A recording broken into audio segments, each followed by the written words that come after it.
There you I don't know. go. You might consider it, I guess. I think I got you on the agenda, but I mean, we could probably go ahead and under new business, but we could probably go ahead and get you taken care of. That way you don't have to stick around. If you guys are okay with that. Yep. And then I know we got Jody too, and we could do that. Um, so One Dearborn are working on a Ready grant. They were interested in submitting or including the old shoe shop 12916 North Street and asked for potential grant funding towards the rehab of that building. They're asking that we enter into a non-binding MOU, which, personally, I mean, we haven't had much traction with that building. So, I mean, I would support any effort to kind of get some funds thrown at it to kind of help that property redeveloped. And if you guys don't have any questions, I'll kind of turn it over to Gage. And you should have a copy of that MOU too. Yeah, so I don't want to get super complicated. Derek covered it pretty well there, but with Ready, so there was Ready 1, which is $500 million from the state to the individual regions, and we had Ready 2, which is another 500 million. With Ready 2, there was 250 million set aside by the Lilly Endowment. 165 million of that was for blight and redevelopment projects, and 65 million was for arts and culture. This is going towards, we're applying for the blight and redevelopment portion. A large majority of that $165 million was already allocated last year. We're told there's about $30 million left, and that they're going to be making decisions on the $30 million in the next couple of months, and probably be awarding it in June, the rest of it. And so One Dearborn wanted to put together a grant application towards this money to kind of help with some of the blight buildings around Dearborn County. So right now we put together and we also wanted to leverage Stellar as well. So we put together an application for 5 buildings across Dearborn County, 3 being in Dillsboro, 1 in Aurora, and 1 in Greendale. The one that we're approaching you about tonight is the 12916 North Street, because you guys own it. And essentially what the application that we're putting together is, it's for $2,640,000. And that would be spread across all those buildings. Each of them have their own individual budgets. We haven't gotten an in-depth budget for this project. I think roughly put $150,000 in the application for it. It is a 1-to-1 match grant. But the good thing about that is your Stellar match is eligible to be matched for this. And I believe there's about $312,500 or more, if you include the NDOT. So I think that's just the Stellar or the CDBG side. That can be leveraged towards this. So if you wanted to leverage ask for 312,000, needed that would be an ask. But we did it for 150,000. This is a reimbursement grant, so the money would have to be spent up front on the building, on the interior or the exterior. The funds are eligible for either. And then you would put in a draw and you get that money back from the state, usually within 30 to 60 days. If we were awarded. And we're putting that application into SCI Ready tomorrow. So we needed to come to you tonight to get the MOU signed if that was something that you wanted to do. So that's pretty much all I've got. You guys have any questions about this grant? I have a framework that I can pass out, kind of give you a better idea of what, if we were awarded the grant, what it would look like, and kind of how the money would flow. So it starts up at the IDC and Lilly. And then it would flow to the Dearborn County Community Development Corporation, which is the entity under One Dearborn's umbrella that we're using to apply for the grant. Our grant administrator for it would be CERC, and then we would have individual grant agreements with each property owner.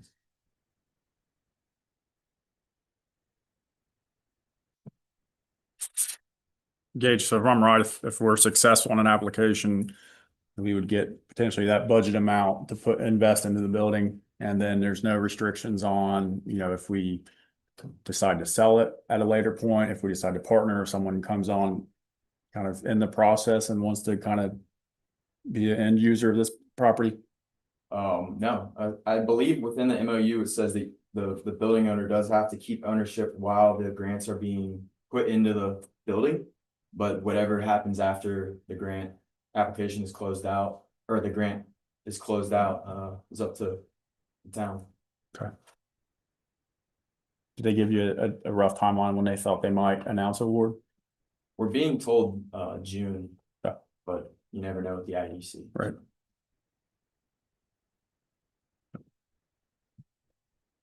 I think, what? I'm for it. I was on one of the motion I approved of memorandum and a step. I'll make a motion that we approve and sign for the MOU understanding for the ready grant for the property at 12916 North Street. I'll second it. Made a motion, very second, all in favor? Aye. Opposed? No. Okay. I've got one that's filled out with the information on the front here, so we just need you to sign it, Tim, as the president. Yep. He's coming. About 3 on. Yep. Property owner is town of Dillsboro, correct? Yeah. Yes. So then it would just be your name, whatever.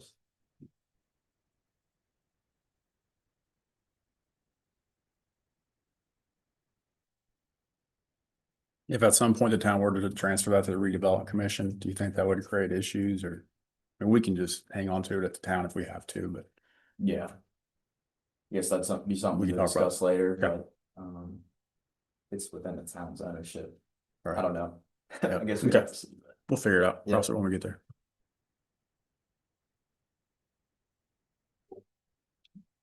Well, thank you. I'll keep you all updated on if we, first it has to pass the SEI Ready Board approval tomorrow, and then it would go up to the state for the approval, so I'll keep you all in the loop on that. Thank you for your appreciate it. Thanks, Gage.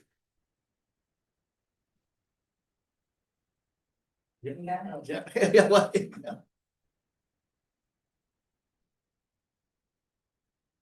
Hi, I'm Jody Cameron with the Southeastern Indiana Regional Planning Commission, and I am here to present our contract for services for performing the grant administration work on the Stellar project, the sidewalk project. You guys had gone through procurement quite a while back and signed in memorandum of agreement prior to the submission of the grant, and now we're just now submitting the contract. We're at a phase where we can do that. And also your grant agreement was just executed too. That just came down the pipeline today. So we are moving forward on everything. And I sent this last week. I don't know, did John get it? I guess so. Yeah. Okay. And that's what I'm just kind of prepared the formal contract today for your approval. Is it, oh, it's in there. Okay. I'd like to- And I- If you have any I can questions- attest to that was all the numbers were in line with the proposal that they submitted back when we started the grant. I don't have any concerns with it. I mean, it is reimbursable through that Okra grant. Yeah, the that's right. CDBG, Yeah, yep. that's why you have to go The through Okra. some element of procurement because of the grants paying for it.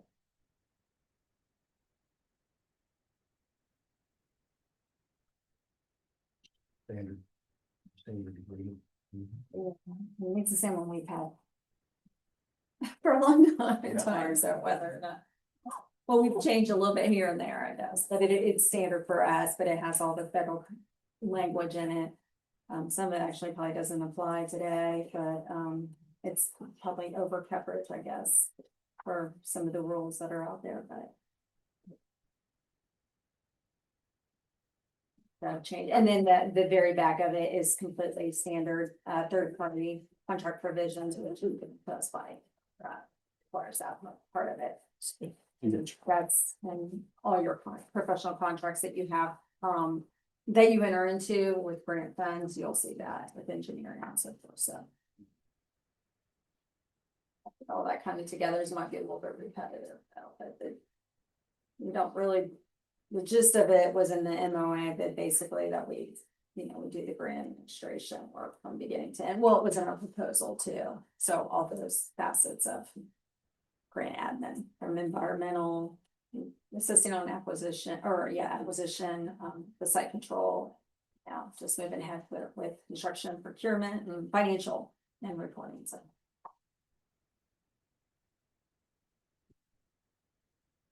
Any questions? Motion to approve. Contract for services. This.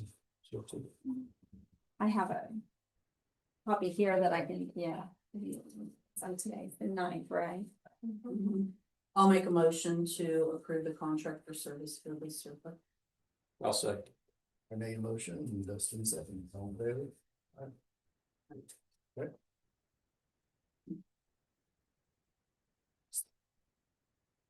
Sign. I'll take two, yeah. Hey, Cammy, can you make sure you're getting good notes on who makes the motion and who seconds? Thank you. Thank you. I had sent that letter. It's right there. It's up here. Since we were. Yep, and then, who do you want to attest to this? It doesn't matter. Right, Jerry can. When you guys went through the procurement, we were the only firm that submitted a proposal. Yeah. And we got your.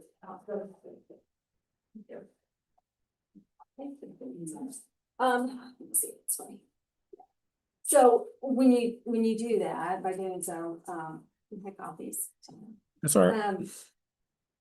Basically, you said you only received one proposal, but you feel comfortable not going back out for procurement, that you are okay working with us. We've worked with you guys many times in the past. I just need to send that to Oprah. Oprah wants a letter. So if you don't mind signing that, and then I'll send that in. Yeah, with motion on that or anything, and then I'll send that letter in when I upload our contract.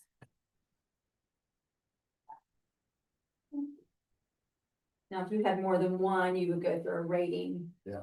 Process and rate. Okay, we'll just keep moving ahead, I guess. If you need me on anything, this one. I did get the easement signed from the Civic Club. Okay. That's all good. I'm still waiting on the Sonic Lodge. Yeah, this plan's a little bit, so. Okay. Well, let me know. Okay, All right. thank you. Thanks, Jerry. Thank you. Thank you. Thanks for letting me and get me in and out. Yep. I appreciate that. Good. On to the monthly report center, or treasurer, you got anything to read? I do not have anything. Did you guys do the minutes? Did I miss that? Huh? Did we do the meet? Okay. Yeah, we didn't, sorry. Fire department. Fire department. Please, Josh. Just two things tonight. One is we need to get the overtime approved for the homecoming, so we'll need $3,200 to cover that. Typically do every year. I'll make a motion that we provide $3,200 for overtime for the upcoming Dillsboro County. I'll second. Must have made a motion, shall I second, all in favor? And then we got a quote to do cameras out the sewer plant. You want me to go over that, or do you have it in yours at all? No, I don't have it. You can go over that. Okay. So this one came in at $7,850. So what that gets us is a 16 channel NVR out there. There's 8 cameras. And then because we want one where the front gate is, where the gravel road goes back to the keys, we want to be able to cover that. So there's a radio that would mount out there, which we already got electric. And then the north barn to cover it with cameras too. We'd also have to put a radio. So that's why that one's coming a little higher, because of some radio. So, you know, for some reason you decided we didn't have the $7,850 to do it this year, but we wanted to at least get the main building and everything. Maybe we could do the main building this year and then budget some more for next year to finish that up. Now, obviously, if we got it, I'd love to just get it all done so everything's covered. So if you feel like we don't have that, I can come up with some different scenarios, budget wise. Say the.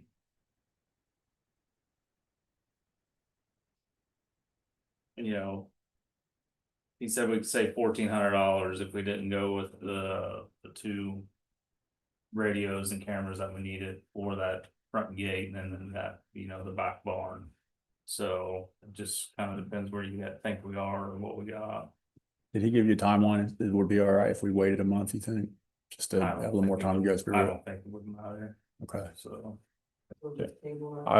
I'd probably rather just we get a little more time just to go through it. That's all right. Work for me. Yeah. So, Thanks.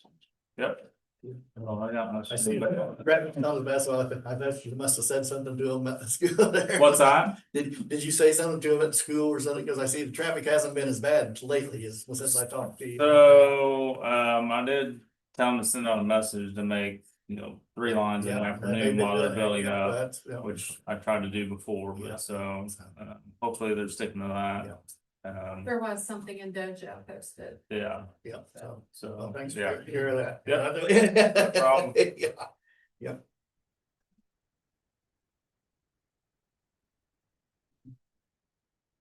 Charlie. Yep. Nothing too exciting again this month. Just got some numbers for you. Year to date, we're 70 runs out here with responder 5. Last month we were at 26 is what I got. Our number 1 call so far this year being falls. And another thing, our director is going to administrative hours, and he's got a ALS non-transport vehicle as well, looks just like responder 5. So Monday through Friday, 8 to 4, we'll have a second out truck available. Most days for any Dillsboro runs or Aurora runs at that. So we won't be waiting on Mooresville or Lawrenceburg to get out here. So we'll have easier access to 2 ambulances out here. Good. Nice. That's all I got for you guys. All right, right here. Your patient, Charlie. I don't have much, couple volunteers work today on getting the pots ready for the spring flowers. And we've been working on getting down the Christmas stuff so we can quit hearing about it. Other than that, I don't have much. All right. Thank you. Tom, Ford. Thank you for listening to me tonight. A couple real things to report, real quick things. We had 50 people in the gallery the second Friday of excuse me, my phone just took over my hearing aids. That does not supposed to happen. And we had an opening reception, well attended. We're looking for the next show will be April and May, and we're looking at somewhere between 25 and 35 artists at one time, all open to anybody anywhere with any medium, any artwork. So we're excited about some of the things we're doing there. Tonight I came with you with some hopes and dreams and things like that. When we first opened Dillsboro Arts, and it was a collaboration between the town of Dillsboro, that town council that was in office at that time, and Friendship Bank, which donated a large amount of money, and we started the gallery, and we were real proud of it. And there was a space upstairs that was unused. The town did some demolition up there, so it's definitely unusable right now. But our dream was always to put an artist up there and have that artist work with our programs, work with the community, demonstrate, teach, that sort of thing, so that we'd have an outreach into the community. That never happened, and probably good for us that it didn't, because now we've got a better idea, I think. And so I'm going to tell you about that. We want to develop that space upstairs into artist lofts, supposedly or hopefully to house at least 3 artists. They're not going to live there, they're just going to work there. And we're looking at artists who are young, out of school, have left all the great things that they had in school behind, and now they're working on in mom's basement or on the dining room table. And we want to give them space to work. And we all look back at a time when we were just out of school and found out that, you don't have all those fancy tools that you had, whether you were in high school doing it or in college. We don't have all the fancy tools and all that big space. So we want to give space for some artists to do that. It's going to take just a little bit of work, and I'll get into that in a minute, but it's really important to us that we make Dillsboro a hub for the arts in southeastern Indiana. And we feel a unique, different, we're not like anybody else in several counties. That we do what we do here.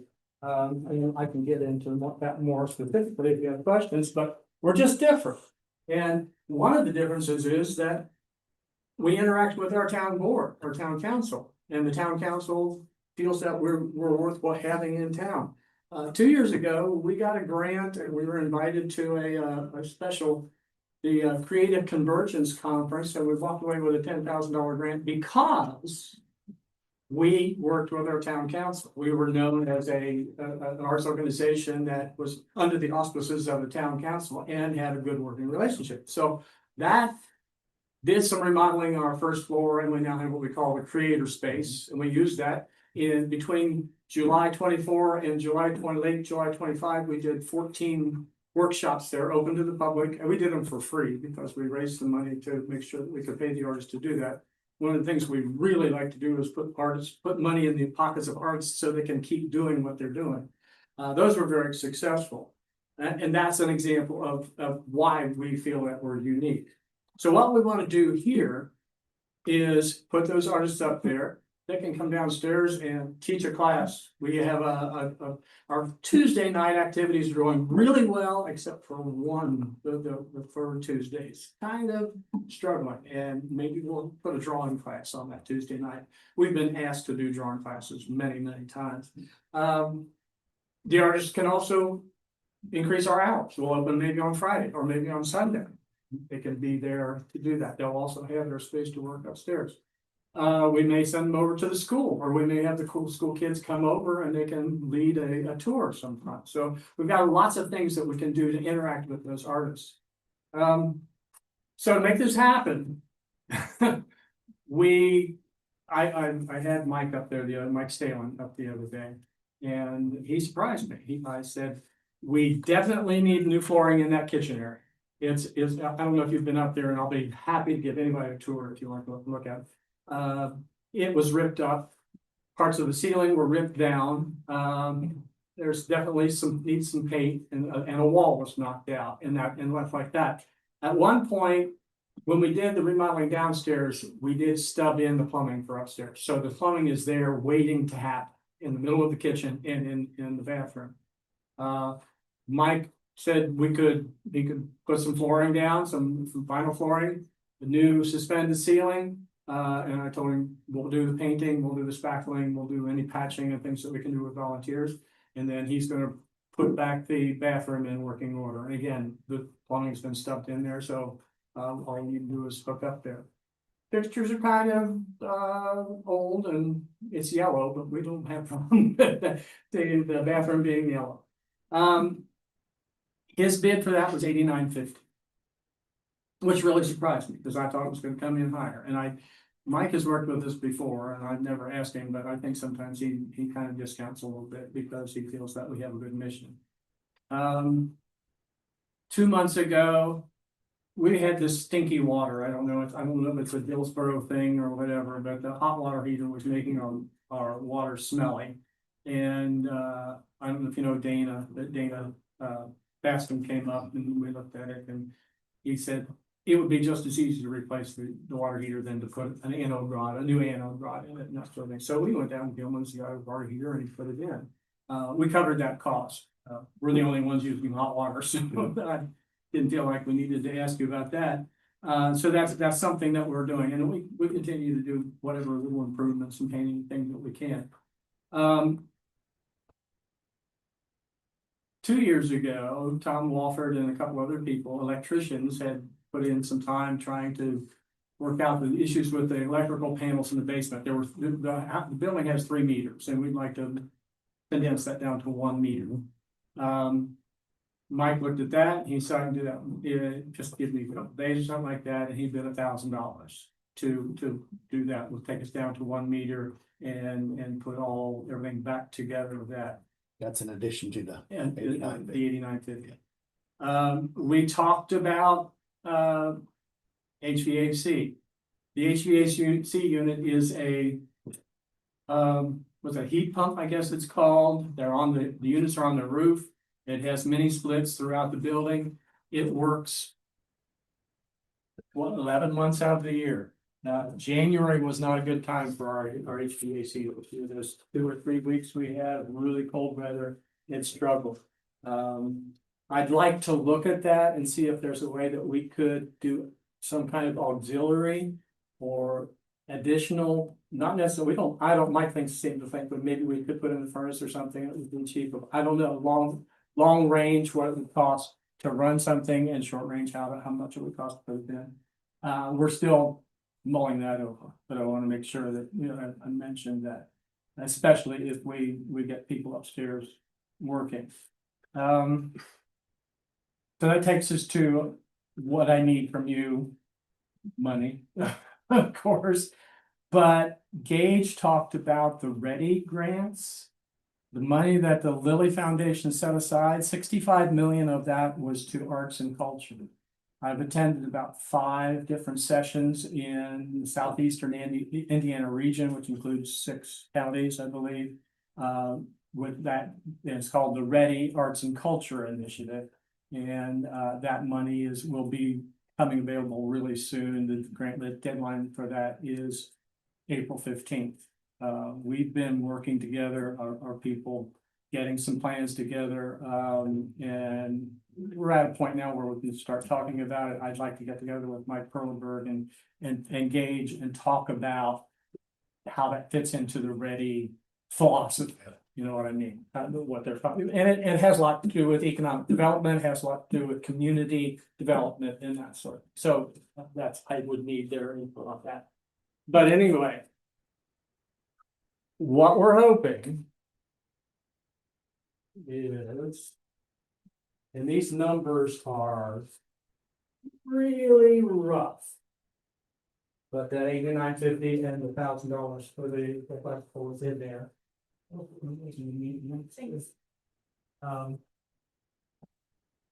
we're hoping for is that we could take roughly $12,000 that we can get in seed money to get the construction done and everything, and use that as our match for the money that we want to take for want to get for the artist program. We've itemized some of the things that the artists would be used for: teaching classes, moderating our monthly events, doing school activities, judging our shows, doing some workshops. We'd like to continue that series that we started last year. And then possibly if they needed some kind of specialized equipment or something like that. So at this point, that number is a lot higher, $4,000 higher than the number that I gave you as far as the construction. So we're working to make those meet. I do have a private donation that possibly is coming of $3,000. The problem with the matching, they're only going to match that 3 to 1, or they're only going to allow that as a 3 to 1. So for the IEDC, money from the public money from the town counts as a 1-to-1 match. Private money from a foundation or a private individual counts as a 1 to 3. So my $3,000 donation from our private donor would only count as a $1,000 match. That's getting us somewhere, but that's not as much. We're ready to start. In fact, we're meeting tomorrow to start writing the grant, at least putting things on paper, and we're gonna adjust these numbers as we have to. The grant will go from July 26th to December 28th. So these events, all of the activities would take place over a 2.5-year period. The artists that are involved in this would apply for this position. We would have a competition, depending on how many people apply. They would be evaluated periodically, every 6 months or so. We would get together with them. Their responsibilities would include that they would have to mount a professional level exhibition at the end of their tenure. Part of this is to use our local professional artist expertise to nurture those artists into a professional position, knowing that they're younger and they're just starting out in that career. Having creative people in your town is a giant plus, according to many surveys and studies that have gone around. So, and we're very fortunate, we do have a lot of creative people in there. Questions? We feel that this is gelling into a really good idea for a program, is something that's been in the back of our heads for. We're going on 9 years here. We're working into our 9th year, so we're real excited about doing something with that upstairs. As far as one of the requirements of this grant will be that is somehow sustainable. We feel like that getting that upstairs into a working order, having people in the future actually vying for those positions, saying, I want to be there, I want to do that. And at some point turning that into a rental kind of thing where they would actually rent the space and turn it into something that would return an income to our organization and to the town as needed. We are totally grateful for the town for hosting us, but I think that one of our goals is to work to a point where we can start giving back. Tom, when did you say you would know about the grant? It will be same as Gage, it's June June 1st or something like that. We usually get about $4,000 from the Ross Foundation. If I give them a project that's gonna cost $4,000, they will fund that around that. If we don't give them specific, they usually come up with that. Usually when we write a grant, I'm saying, oh, if you don't get this money, how are you gonna cover it? We'll cover it with Ross money, but I hate to put that in a position where I don't have that for other things, because things like our chalk drawing thing we did with this, I need $200, $300, $400 to buy supplies and things like that. And we want to keep those things going. So.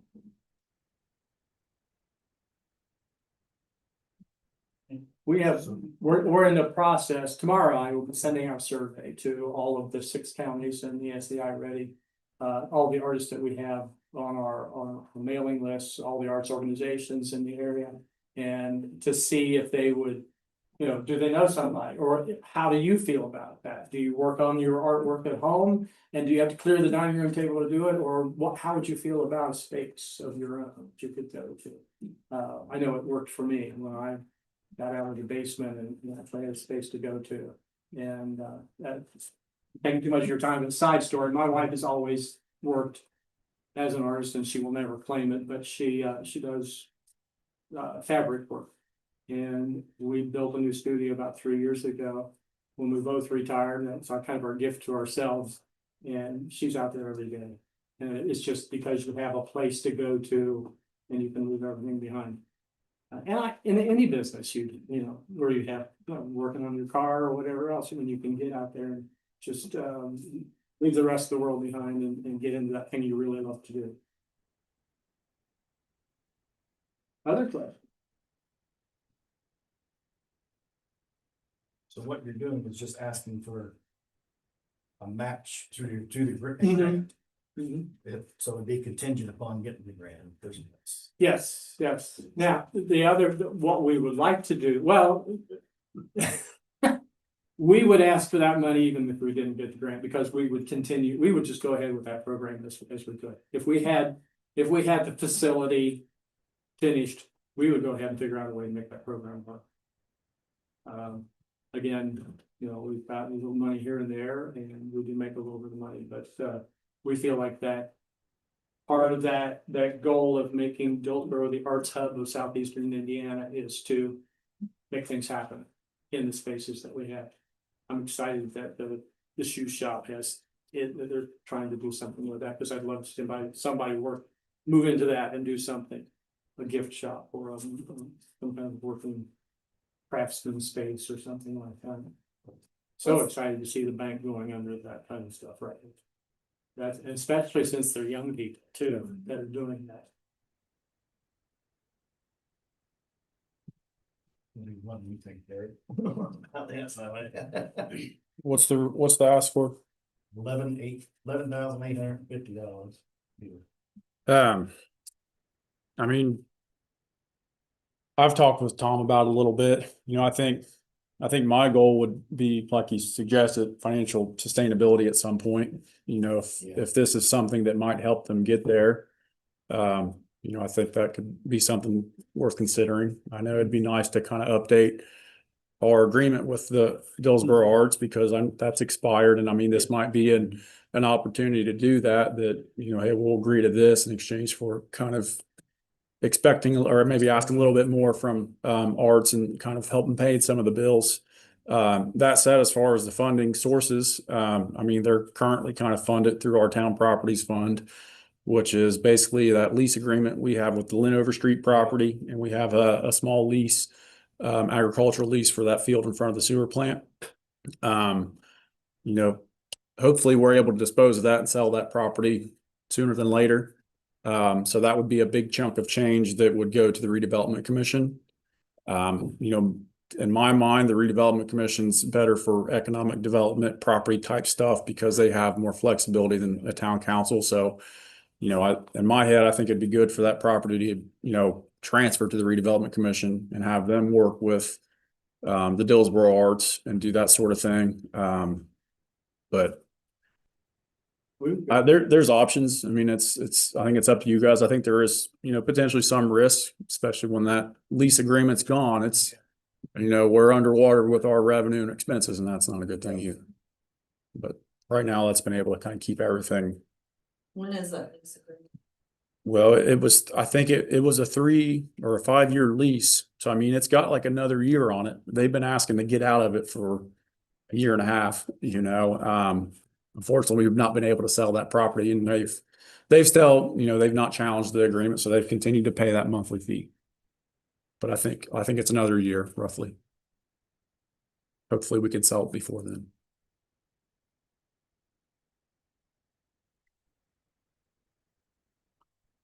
Was there a timeline you said, Tom? And The grant is due April 15th. I think the money's, the decisions are made in June and the grant period starts July 1st. are you looking for an answer from council tonight, or is this something that could wait till the April 13th meeting or not? Rebecca and I have talked about, we're gonna be ready to start writing the grant on March 15th, just that's the date we set for ourselves, but we've got the April 15th deadline, so. Yeah, that's 2 days after our next council meeting, so it's not a ton of time.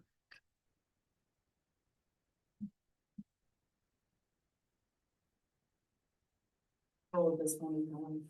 So the town properties funds is one option. That's really about, unless you guys want to use the riverboat fund or something else. That it's got about 30 to 50,000 in that. Like I said, essentially we're getting $1,300 a month on rent, and then we're paying the utilities at the art center, which isn't, it's a couple $100. It might be $200-300. So it's slowly kind of built up over time. Like I said, we've also had that agricultural lease that's kind of helped build that fund up. And that strictly goes to maintaining those properties too. So we've added the shoe shop. I've been amazed at how high that gas and electric bill is at that property. You know, we're spending about $250-350 a month there. So, that's kind of cutting into how much that account's earning too. So still positive right now, but it'd be nice to unload some of them.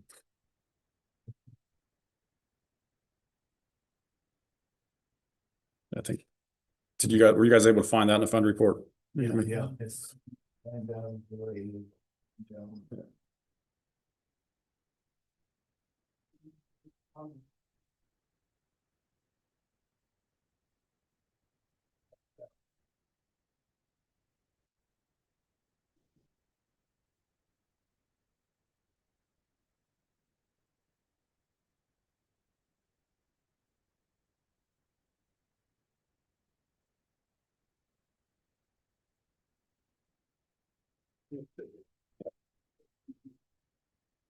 Something we need.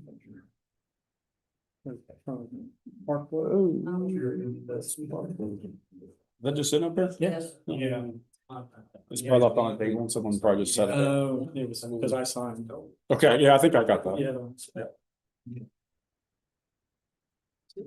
I'm really sure.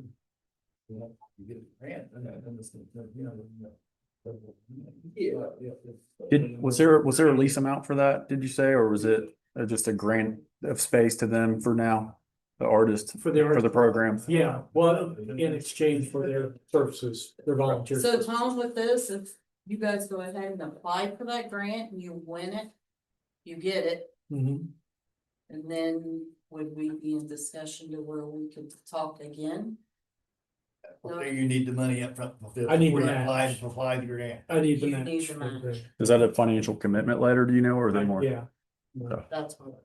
And it's kind of interesting, with the park board and some of the other grants, the grants that the state does are more hoops to jump through. A lot of the art grants, it's pretty simple. But they're judged by art people and they understand that it's sometimes a little bit loose, but yeah, their requirements, everything that we put up as match has to have, evidence that it's committed. That's it. And then see, the Ross grant would be, that doesn't come out until May, so I wouldn't be able to say I have this money. Yeah. Like I said, I'm working on a private donor that probably will give something, but.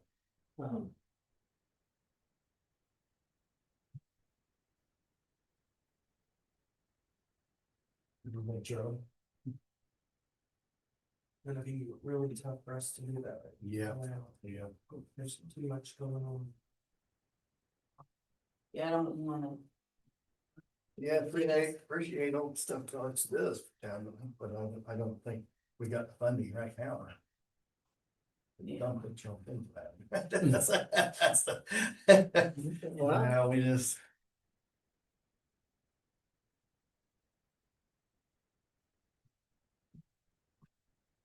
That's why I was asking. Mhm. I understand that. Yeah. I was on Right town now, council we're many good. years ago. Yeah. I understand that.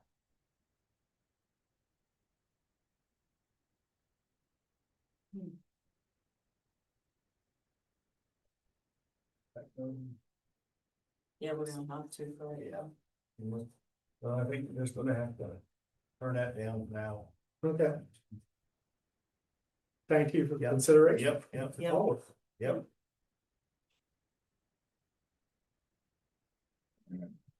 You know, the Main Street can. I really don't have anything, just that we are at full capacity for our Easter egg hunt. So thank you to everyone who's acknowledged us and donated and sponsored. We will be getting ready for Dillsboro in Bloom. Hopefully by next week, I'll be getting that flyer ready. We will have Heaven in Your Mouth barbecue on site as we did last year. Myself and maybe Steve, we're gonna be having a free raffle at Dillsboro Summer Ball opening day. And I think that's all. I'm so busy trying to do minutes, I forgot to. Yeah, I don't think I really have much. We've been really focusing on this egg hunt since it's our first time. So if you guys have any questions about that or Dillsboro and Bloom? I have gotten the fair permit, the road closure, I've gotten that started. At the end of the meeting, I might have some things for you guys to sign. Josh seems okay with everything again this year, so do you have any questions about anything at all? Okay. Thank you, Karen. On field. I don't have a lot, separate to report. I think Derek's gonna talk, about some issues that, we're involved in later on in the meeting. I've not heard anything, new, necessarily on the VEOU case. The last I checked, there were no hearings set. There was some discussion about potential settlement, but I don't think anything came of it. Did you want to mention something about that Muncie case? Yes, you know what, I've got to do that, I'll need some paperwork, so. I have I prepared the documents and I gotta get them to you.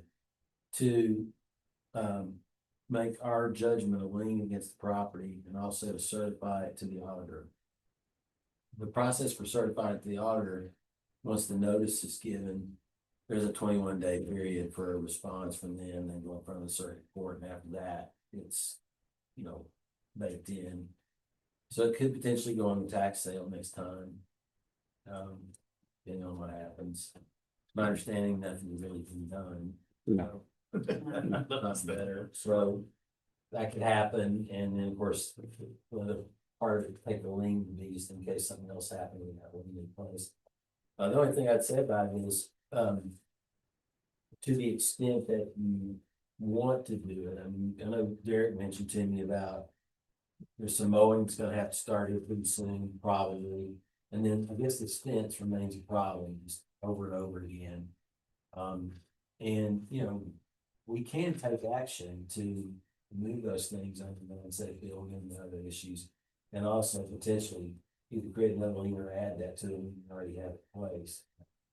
So those are issues that you'll start thinking about, I guess, pretty soon by the April meeting. Yeah. You'll start thinking about mowing grass. I mean, I'm pretty soon. usually right before the farmer's fair, we try to hit our first set of grass abatements, just to keep everything looking nice. And that's usually about the time when, if you haven't mowed your grass yet, you're late.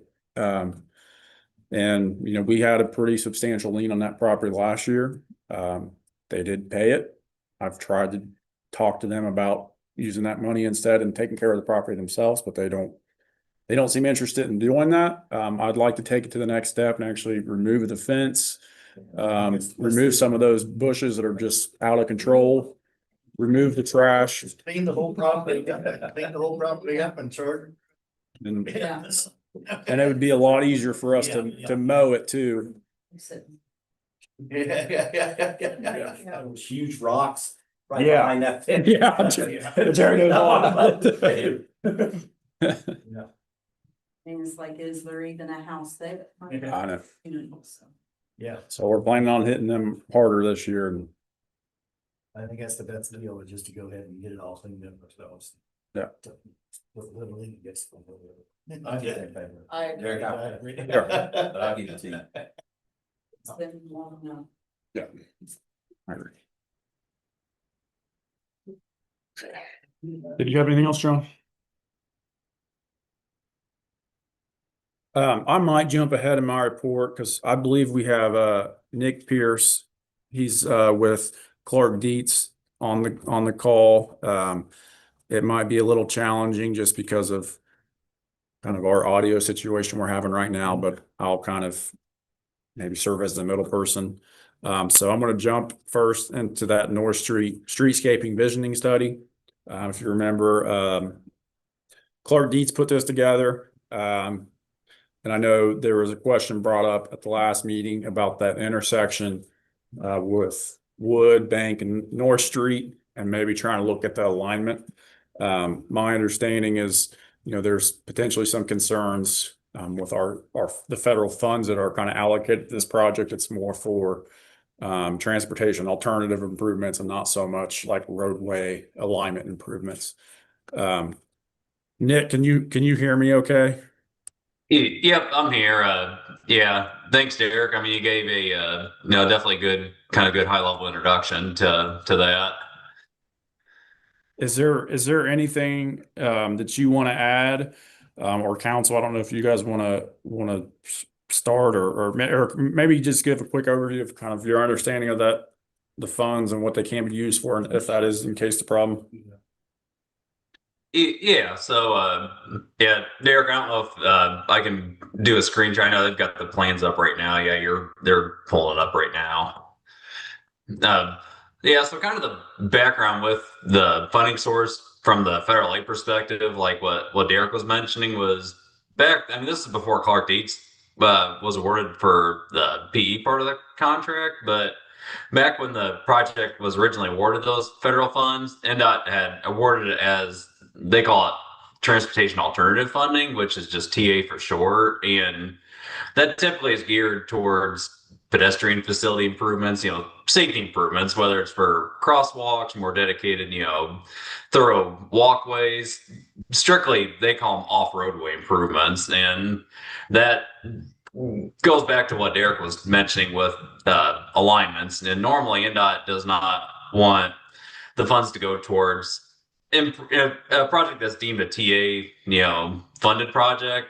They don't allow you to focus on horizontal and vertical alignments to mainline roadways, if that makes any sense, just only from edge of pavement improvements out, to either existing or proposed right away, depending. But, of course, for North Street, we're not purchasing any right away at the time being for the project. But the thought right now is, since NDOT classified it as an alternative type project instead of a, mainline type project, that the funding has to be spent towards edge of payment, edge of travel ways out, if that makes any sense, instead of the main corridor for the project. Just from how NDOT had classified the project when they awarded it those federal funds. Nick, I got a question. I know last year we looked at kind of reapplying for a different funding source to kind of get more of this project funded. Being that it is kind of a longer timeline on this project, is that still an opportunity? And then if council agrees to this concurrence tonight, I mean, are we kind of tied? Are we able to go back and revisit this if other funding sources become available? I mean, we could. I know usually every October, November timeframe, or kind of that mid-fall timeframe is usually when NDOT will announce those call for federal funding applications. Which, if we want to consider that that same route, that's when we could reapply for it. Because, like I said, I know Derek and I were looking at that here late this last year, and that I know it kicks the time frame out a little bit, like you said, but that could be a option if the council wanted to circle back to that again to try to shift NDOT's mindset on things a little bit. I think that would be good, because I still would like to see something done at that intersection there. And that's, so if we just maybe come back to it later, I mean, how we go ahead and get these done today or whatever, and then come back if we find some other grants that we can get the correct funding for it. And then come back and get that realignment done, because I'd like to do something there. Yeah, because it is kind of a wonky intersection. Just you got Roman kind of coming at a little bit of a skewed angle, and then you kind of do a little bit of a jog up wood, and then it's a lot of zigzagging. And I know when Derek and I have spent some time out there watching the turning movements and the traffic volume through there, it's a safety issue. There's no ifs, ands, or buts about it. Just because you got people like, for example, coming down Bank Street, and they just kind of do more of a yield stop. They just kind of drip. I don't want to say drip, zigzag through that intersection, either continue eastbound on North, or they go down to Rollman. But it needs better defined. Yeah. Move that Roman or that Wood Street intersection more west or whatever to line up. We'll try to get lined up a little better with Bank Street there, but I know we can't line it perfectly, but but I'd like to see if we can get the grant, some other grant sometime. Maybe come back to that. Because they do have that federal highway grant. It's once a year. It's obviously it's an extended timeline. I mean, it's multi-years out from when you can actually fund construction. But I mean, that was kind of my only thought on it. Yeah, because usually, it's like we were saying, if you apply in the fall time, they'll announce awards here. I know they just did here last week or the week before, and not just did. And it's still just kind of put in perspective. They just awarded it here basically end of February, and then the design contracts wouldn't be awarded for this round until June-ish, roughly. June of this year, and then it's about a 2 to 3 year window after that, even at best, to get through the full design procedure until it actually be ready to be out for letting, what have you.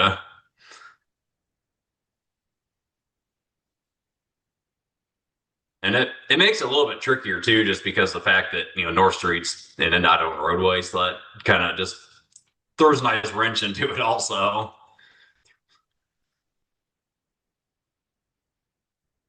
Guys have any questions? No, sounds like we need to apply for some things. Are you comfortable having concurrence with this current vision study? so that they can kind of continue the design and kind of keep our current grant that we have. Yeah, that's the only thing I forward. have questions about, and I mean, I'm still like, if we can get some correct funding for it. Yeah. We can always put that in, because that's what, 2 years out yet before it's Yeah. actually doing. So I mean, anything. if we do go this direction, I mean, it might even delay the project further, but we could get potentially like some of the design engineering covered too, so we could get more stuff funded. Yeah. And Yeah, because that, and I'll kind of chime in too. I know that was one of the bigger pushes. I know when Derek and I were trying to go after it again here this last fall was to exactly that, kind of cover our efforts, you know, the PE side of it at minimum, just to help give you guys money back in that perspective too. Yeah, anybody else have any questions about it? I'm all right, concerned with it. maybe get a motion and vote, and then we'll sign that. Yeah. That I got that one sheet printed off there. Yeah. That's One, we'll make a motion to concur with the Park Beats plan. I'll make a motion to concur with the, what is it? Park Beats. vision and Jeeps studies. Plan. I'll second. Yeah, you made a motion, Charlie second, all in favor? Aye. All right. All right, Nick. So I'll get you a Yep. signed copy over on that. Okay, no, Derek, definitely appreciate it. I mean, thank you guys for your time. Like I said, I know this is, from what Derek was saying, has been kind of a hot topic, and you know that's the thing with this, the way the study's drawn right now that you've got pulled up. I mean, it's by no means set in stone. You know, it's one of those things we can retweak this as needed. You know, once we get to that NOFA time frame here next fall. So, All right. Thanks, Nick. yeah, no, thank you guys. Have a good evening. Bye now. Thank you. Thank you. Yeah. Okay, see if I can go through some of the stuff quickly. Everyone stole my time.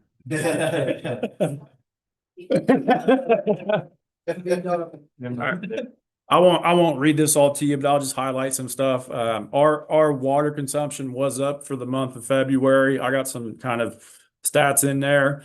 But mainly I'm pretty sure it's just due to the kind of the falling ground. And they were both on two original cast iron mains that were installed in 1959.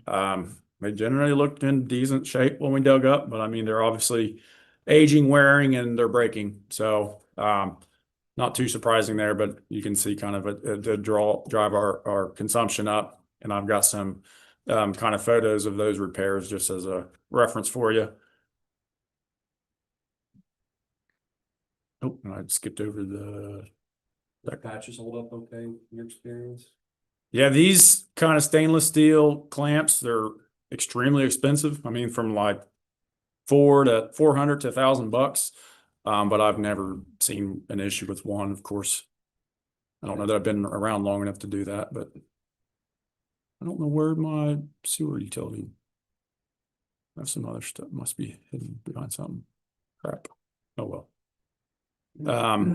But I'll just note the on the sewer side, the consumption was kind of in line. So I mean, I don't think we were actually selling more water. It was strictly water we lost to leaks. And then also the guys, they've been cleaning up a lot of we had a big brush pile that's kind of built up over the last year and a half, 2 years. We've been working to kind of get that down, burnt some of it, and then kind of loading up the debris that's left of that. So, you know, it'll probably be a reasonable expense, but we're planning on using the trash fund. It's got built up for that purpose. So just a heads up there, if at the next meeting, you might see some invoices from Rumpke on that. I did just want to make you guys aware, there was a request to the Board of Zoning Appeals that was submitted for the library. We have in our zoning ordinance some landscaping requirements for commercial improvements.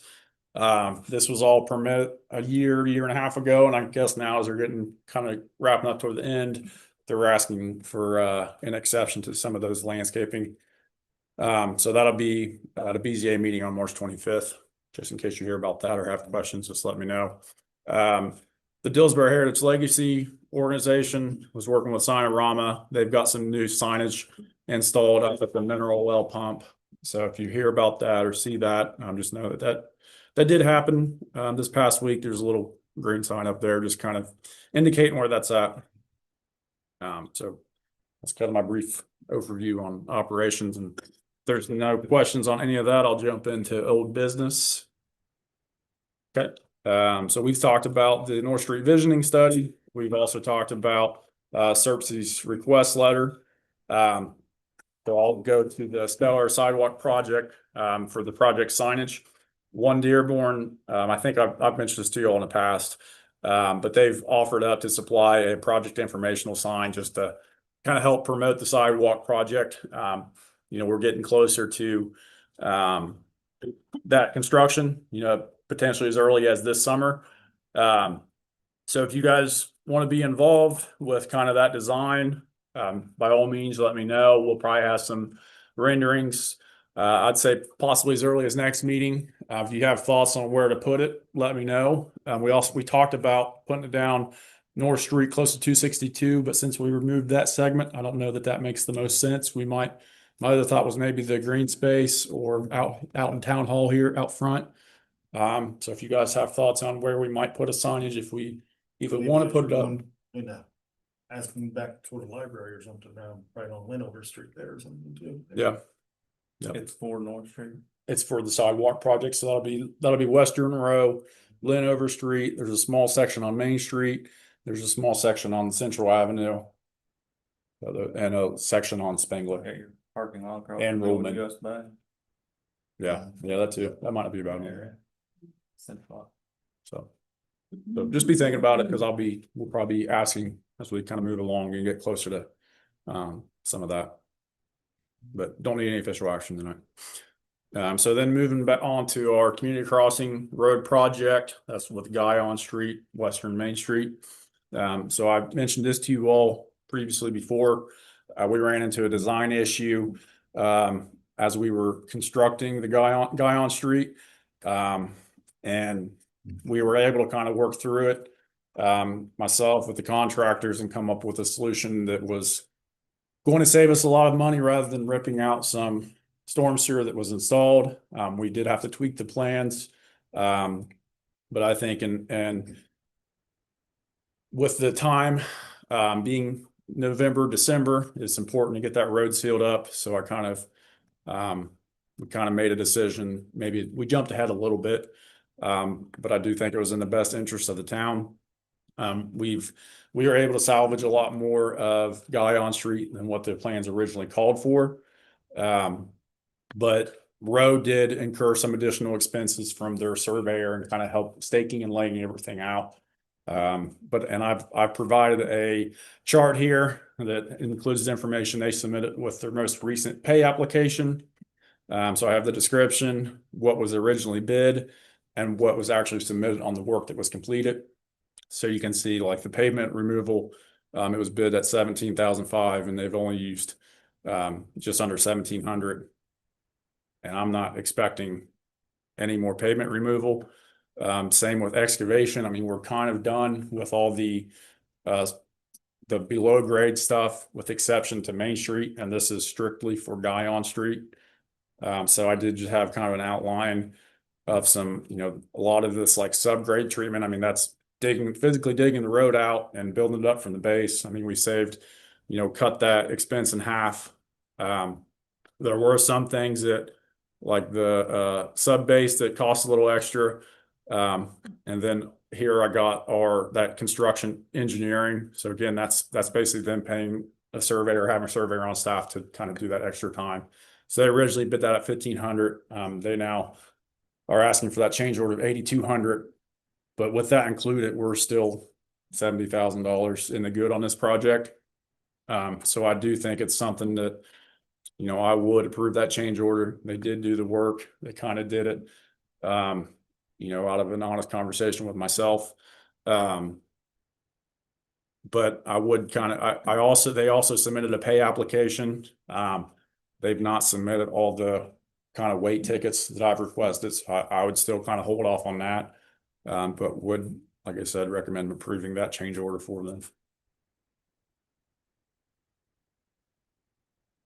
Yeah, that motion to approve the change order for Guyon Street. Make a motion that we approve the change order for Guile Street. That's the main motion, second. I'll second. Charlie second, all in favor? Aye. And I might bug you to sign it if I didn't print that out, Tim, but we can get that afterwards. Okay. What's the change order for? For construction engineering. It is an $8,225 change order. Yes. Okay. So also with this project, we got the Main Street Ruhlman Drive intersection striping again. If you recall last meeting, we kind of agreed with the plans that HWC put together, because as they were kind of planning their sidewalk around these proposed improvements, I sent that to our road engineer to get that included with our striping plan. They've had some concerns and they've provided a memo with their recommendation. And now we've kind of got conflicting opinions from engineers. Maybe not a bad thing. But this is kind of what Fleece and Vandenbrink was proposing. This is kind of more in line, I think, with what I originally had in mind when we started this process. So this would just be kind of having that kind of connecting point there on Main Street, having just the one access on Ruhlman. And then again, that was the one that HWC put together. I know when we discussed with HWC, their concerns was, people making this left-hand turn out of the IGA headed westbound on Main Street, and then someone coming off Ruhlman and not seeing each other as a potential collision point there. But I mean, I think they're pretty low traffic. I think this is probably what people are more used to. I think this is probably what people is going to do anyway, even if we stripe it like this until we get to concrete in that. I don't necessarily have any objection with either one. I think they're both a nice improvement to that intersection. I like the entrance coming off of Main Street. A lot of people come down Main Street to go away. I get better having to go out, going back in again. Yeah. Yeah, I like the top one then. Yeah. And with this change, does Perry? I haven't talked to Perry about this particular change I yet. know that was a big concern with having a truck being able to make that turn, so Right. that would be the only other thing that I would maybe be concerned about is with this revision, making sure that that truck can still get through there. Yes, I think you need to run it past Perry. Yep. I know when we spoke last time. Josh? No, I mean, I think we've kind of addressed everything that we talked about as far as, tractor trailer being able to come in and pull in there. I think, either one of them designs that gets done, so. I can, if you guys like that top one better, I can definitely talk with our engineers and see if they can show the kind of wheel pattern for a tractor trailer going in there, and I can get up a meeting with Perry. Yeah. Let's see him. As long as he's okay, if you do that, I'm okay with that, as long as he's doing. Okay. So we'll, Motion to give the top one in. sure, yeah. Need a motion to go with the license Vanderbeek design. F&V, I don't know. I'll make a motion to proceed with the F&V modification proposal, pending a review after they finalize this design, and let Perry review it to make sure he's good with it for his needs as well. I'll second that. Dustin made a motion, Jerry second, all in favor? All right, moving right along. Okay, next I got the solid waste RFPs, our trash contract that's set to expire. I gave you guys kind of a draft RFP, kind of outlined a timeline that would get us. So we wouldn't have a lapse in that contract. I'd like to issue that April 1st.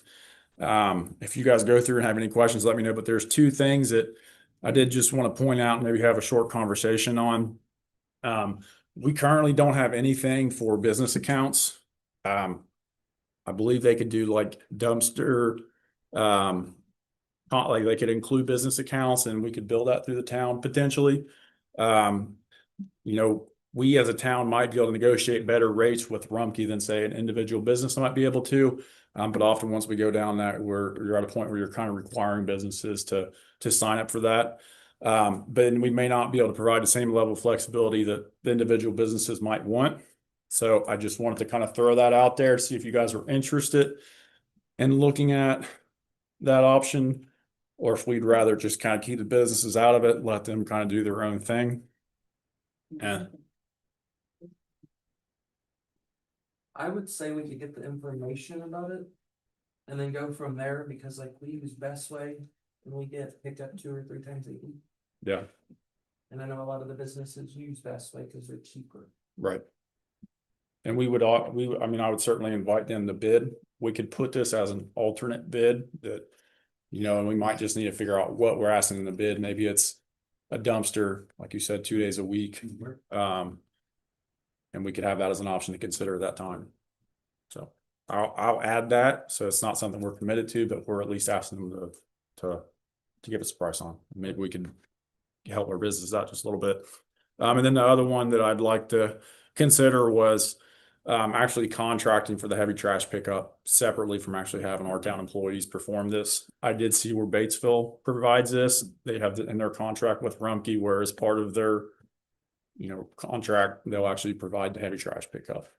So I'd like to at least see what they'd offer, so we could consider that. Could that always be put as an option to pick? I could add that as an alternate option, Yeah. and then we can Yeah, kind I of love something that's just, hey, this is the building to it. yeah. Consider it both ways or whatever. Yeah. And So- what do we consider as heavy trash pickup too? What do we- You know. You know. Anything that doesn't fit your can. Right, I mean, People's gonna put stuff out, probably Grumpy's gonna want them to have a call them ahead of time, let them know we got stuff. So they're not- Exactly. it's gonna sit there- It's gonna sit there on the streets for 2 days. Yeah, that's Nobody what I does wanna pick it know, up, yeah, That's I'm not That's right. freezer, Yeah, we're talking yeah, about, you know, Yeah, couch, so that's but my concern. Provide the service with that much. mom too. Yeah. Yeah, and I mean, I would like to update our ordinance. I mean, obviously we'll have to update the rates when we go through this process in probably July or June or July. But we might look at kind of cleaning up some of those other items about, you know, what qualifies for heavy trash pickup and what we will and won't do. Just so we can actually have an ordinance to fall back on.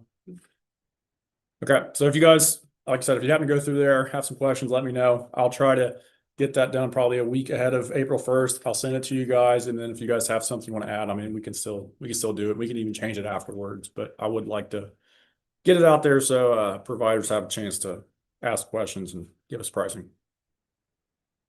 All right. Just wanted to update on the F-350. So that has been purchased if you haven't heard and seen it. And then as far as the disposal of the 2014 Tahoe, we are looking at addressing some issues we've had with the 2011 F-350. It's had a pretty bad power steering leak and motor oil leak, and the transmission's been shifting hard. So we'd like to get those addressed before we kind of sell the Tahoe. But that I'm thinking maybe by our April meeting, I might, from what I spoke with the auctioneer, the online auctioneer, I think they recommend a 10 or 14 days auction, not too long, because people kind of lose interest. So if we get that truck back within that time frame to still get a 10 or 14 day window prior to our April council meeting, I might go ahead and put that on auction. And then, you know, we'll have bids at our April meeting. If it's too late, you know, we might delay that a month. So just kind of keeping you updated there. And then I did have kind of our current pricing with that truck, and with all the safety strobe lights, the frame coating, the bed coating, the grill cover. We're just over $56,000 with that. So I'm still pretty confident we can keep that under 60.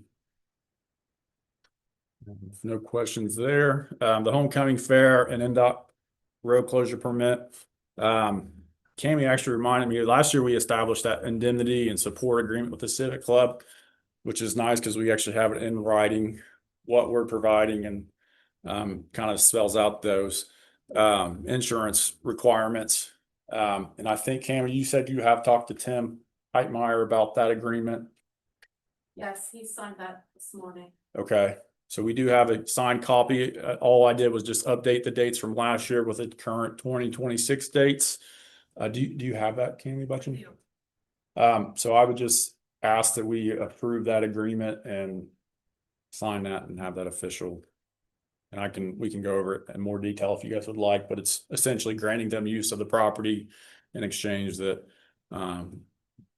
they carry insurance and are holding us harmless.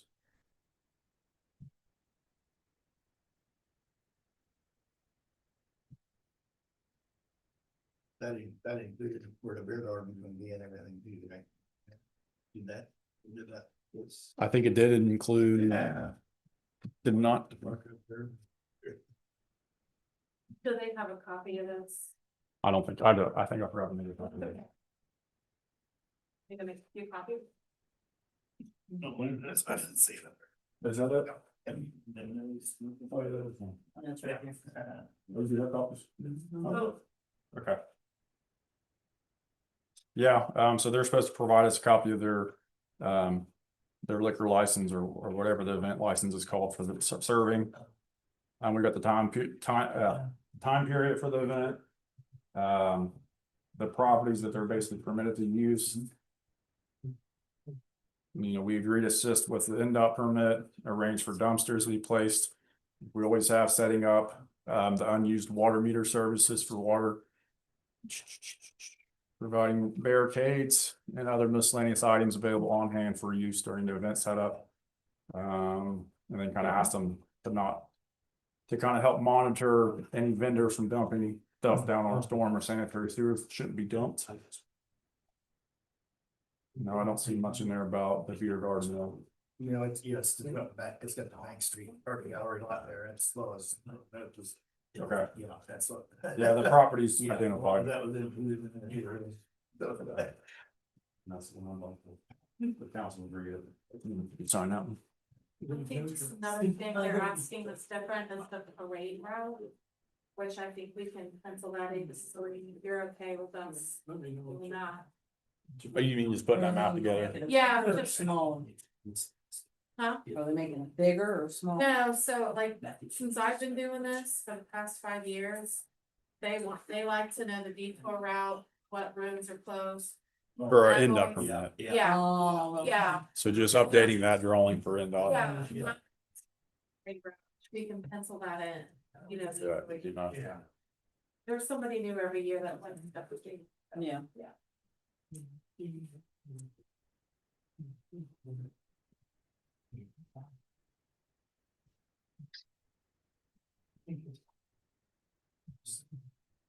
So yeah, I'll just look for a motion and a vote on that and then.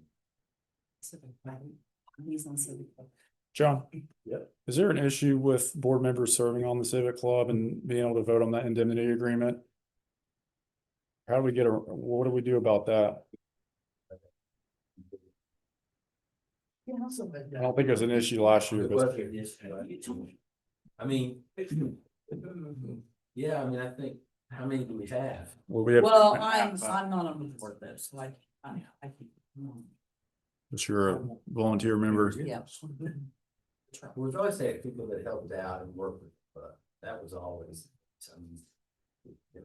She Mary Lou was president for a while, wasn't she? And of course, we were doing all kinds, we did agreements in the past. I mean, technically, it is an indemnity agreement. You got Charlie representing both sides. I'm just picking on Charlie because he's the guy on the board. There's anybody else.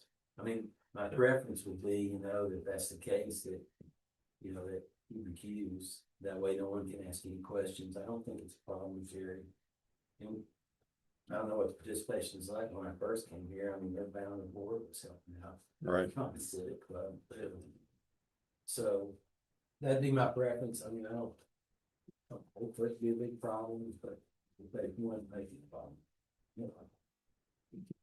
Want to make a motion to approve the indemnity agreement? I'll make a motion that we approve the indemnity and support agreements for the Civic Club for the properties for the use of the fair for 2026. All right. I will second that. Jerry seconded, all in favor? Aye. I think so. Accused himself.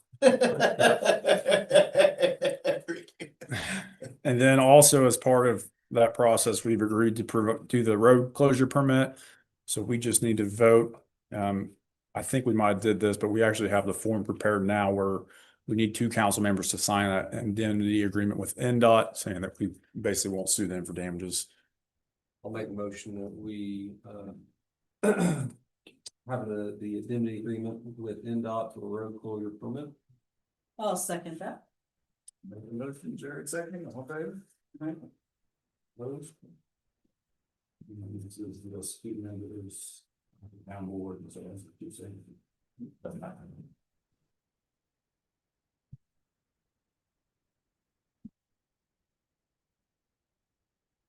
And then I just for update purposes as well, I did go ahead and issue that RFP for design engineering to rehab the 1955 water tower. I've had some pretty good interest and feedback from engineers currently. I am asking them that they provide their proposals by the March 23rd. At that time, we'll review them. If we got some that we're kind of on the fence on, we might ask them to come speak with us. I already know, I've talked to Mike and Brian. They're going to help me. If anyone on council wants to join us, y'all are welcome to, or that's I'll leave that up to you all.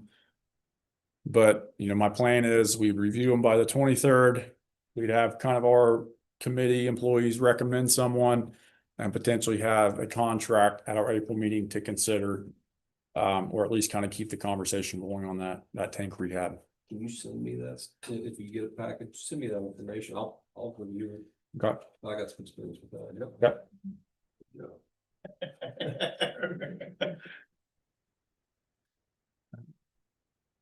And then I did want to note too that regarding funding, I think my plans to look for funding, but I would like to make some progress. A lot of times the funding is contingent on having a shovel ready project. So I do think it's worthwhile to spend, the $15,000-$30,000, whatever that might end up running us on engineering to get this thing ready to bid and kind of continue looking for funding along the way. If y'all might have seen Sunman's doing something similar, I think there was some sort of additional appropriation or something at the federal government.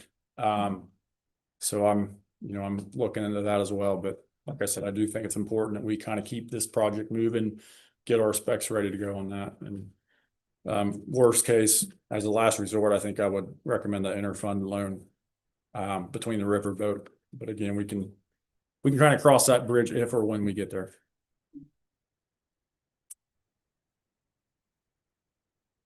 Okay, moving on. So the Dearborn County Regional Sewer District, the project and rates. So they have paid their capacity fees for 10 service connections.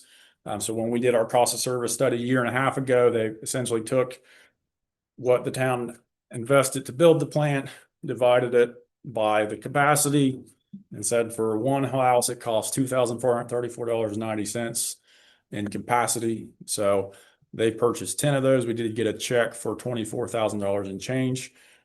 They have made the physical connection to the plant. They were running electric wires and setting kind of more of the equipment today. It's not completely hooked up, but it's getting close. They'll probably, I could see them wanting to test it here in the coming weeks. And we still haven't really established that rate we're going to charge them. So I've been in conversation with the London Witty group. They were the ones that did our study originally. I didn't anticipate it taking a year and a half to get to this point. And when we did that study, we were assuming that they were going to hook up 40 people. We'd have the revenue of 40 customers. And I think we're all kind of maybe tiptoeing in a little bit more and not being so optimistic with this. And the concern is if we don't actually get 40 customers, we don't actually see that revenue. And I don't want to get in a situation where we have the rate set too low, assuming that we're going to see a certain amount of flow that we don't see. My thought that I'd like to propose to the sewer district was we would agree to initiate that rate at what was established at $10.81 per 1,000 gallons. As long as they understand that, probably 6, 12, 18 months in, we're going to review this and it's very likely going to go up and it's going to be more consistent with all our town customer rates. Because right now our residents are paying $14 and change per 1,000 gallon for that treatment rate. But they got some additional expenses and, wouldn't mind helping them out just to get it started and help get everything going. So that's my thoughts. But if everything kind of goes together, we might have a public hearing on our sewer rates as early as April. And again, it would just be for establishing the rate for DCRSD. It would not be touching any of Dillsboro customers' rates, is what I would suggest doing right now. Yeah, let me go through this.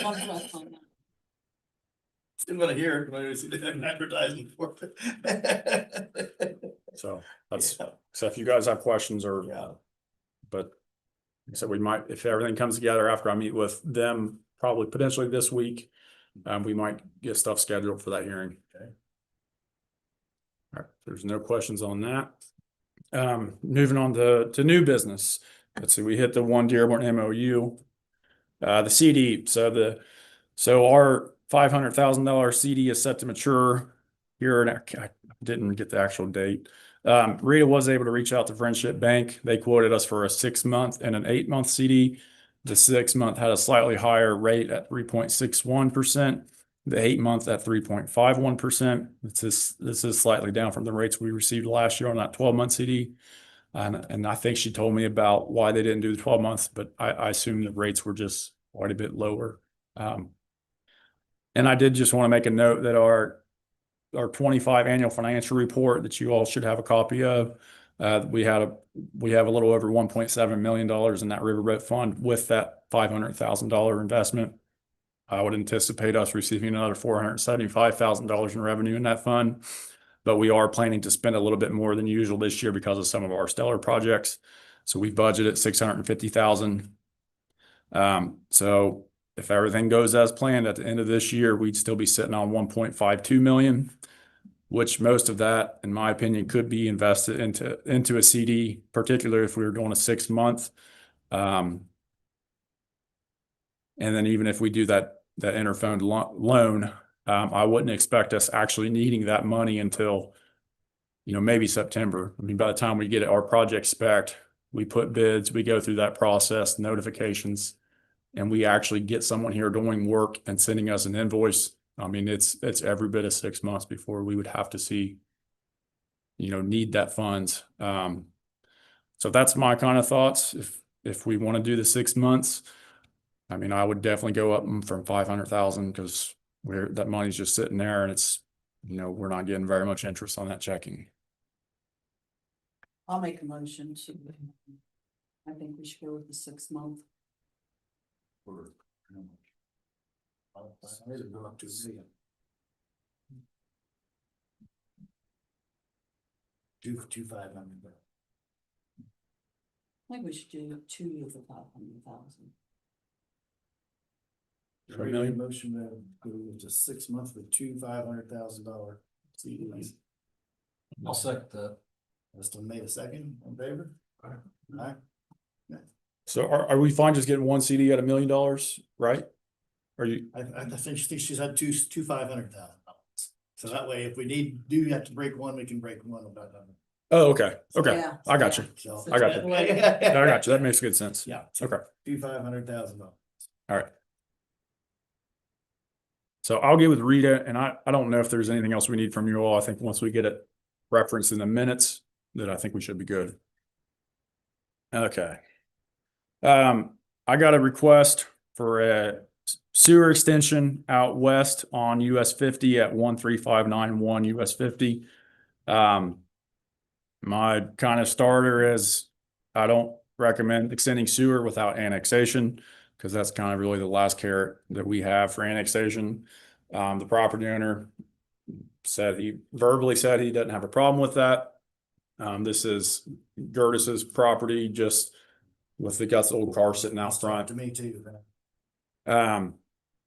By my understanding, if there's a willing property owner and they're petitioning for voluntary annexation, it's not too difficult of a process, especially since it's directly adjoins us. We don't have to worry about that contiguous boundary stuff because we will Will that certainly give us meet more- that. That'll give us more of a continuous boundary too. That would get us closer to going further west if at some point we want it and we're interested in that. The biggest problem though is it's a pretty substantial upfront cost to actually get sewer to that. I think it was like a 2-year time frame. We're supposed to be able to support, to provide that if they agree to annexation. I think Gertis was hoping we could start this summer. I don't know that that's realistic. But kind of just, I did have a cost estimate of somewhere between $150,000-$250,000. I think all in, we could extend that sewer. It's currently on Twin Oaks Drive. And I would basically propose running that north to Bank Street and then kind of following the old right of way of Bank Street, kind of parallel with 50. And it should be relatively easy as far as easements. We might have to talk to Chris Rovers, who owns that property between Gertis. The problem is if Gertis is the only one to sign up, I mean, one person's bill is not going to cover the depreciation of this infrastructure. I think it's unless you get, 2-3 customers or a nice commercial customer out there that really starts to have somewhat of a reasonable payback period, maybe like it might even be 30 years if we had. When he talked to me, he talked like he was gonna divide the property up into smaller pieces too. So Yeah, he mentioned that. So there is an opportunity there. But it's, like I said, it's not cheap. I mean, we could ask him if he'd be willing to pay. I don't know where we would start the conversation when you're talking, potentially $200,000. Maybe it's on the sales contract. Maybe we can, I don't know if there's a way we could creatively do it where it's, he's annexation's contingent on a sale of the property, which is, a potential buyer could help us pay for some of that. I'm not sure.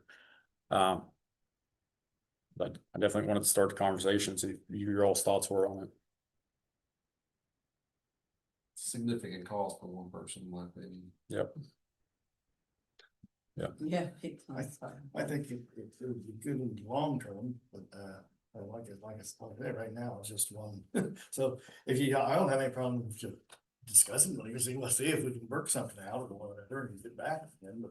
Yeah. Sorry. So pretty much table this and we let him Let's speak to him yeah. and see if we can work something out. Yeah. I can kind of work with him on starting that annexation process because that's going to be a time period too.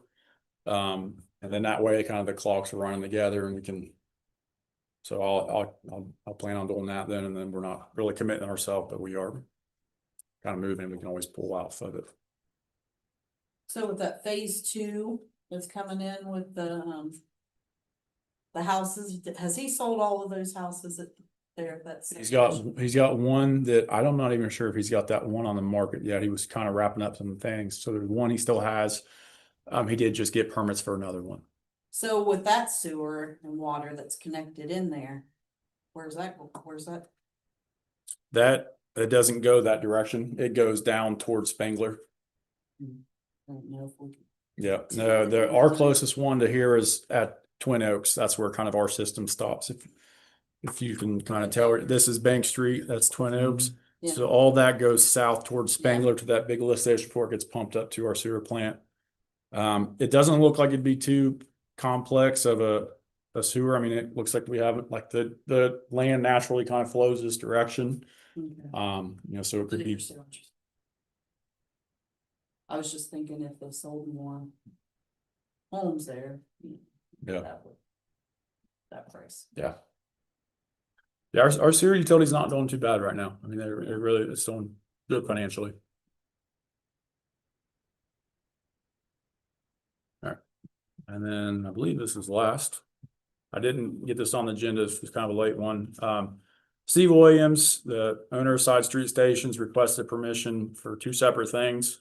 One, he would like to block off some of the parking lanes in front of his restaurant for seating, for kind of outdoor seating. I think in his plans, he put 10 foot. When I got looking at our road plans and our striping, we are looking at striping a 7 foot wide parking lane. And there's about a 1.5 foot width of curb, so I definitely would not go 10 feet, because that would be getting pretty close or into that drive lane, actually. I don't necessarily object to having the outdoor seating, but I do think we just need to make sure we're, taking precautions to make sure it's, safe. And, obviously we'd be losing some parking. I thought the outdoor seating was gonna go to the back there where he was gonna put a fenced in area. He talked about that as well at some point. You know, got that part, so. Yep. I'm not in for taking any of the parking. I'll in show the you. streets, This is, side seating along the street. What about I when, mean, get that part done first. yeah, behind the building, where people used to park back there? Well, that's what's supposed to go on. Yeah. That's my opinion on Right. My opinion is just like you guys, get that back part done first and then we'll have a conversation. okay. And then he asked about closing it down for the fair as well. And he was looking at, it. Yeah. We never have, and. Well, that affects too much, like there's so much like with the 5K and the parking and foot traffic through there, and if There's a lot of people coming out of if town that's too and park closed, in yards. Yeah. it will Yeah. severely affect us Saturday morning. It's- good enough for me. I'll let him know. And that's all I have, unless you guys have questions for me. I'll make a motion to adjourn. I'll second. All in favor? I start. Didn't get out and enjoy the day, dude. But it'll be fine. Yeah. Part of that park, I think they are separate parcels. they're separate parcels, okay, Yes. I give you guys. Yeah, help that building out also is for parking recreation. Yeah, the art center. Yeah. So would that be part of the recreation? You send that money towards you. Potentially. Okay. I don't, I just walk I mean, the fine line. right. I do that a lot. Right. I guess it would be up Every to- day I drive up Woolman Drive, I'm walking a fine line. Right. Right. Have you talked to the council about that? I have not. I I haven't told them.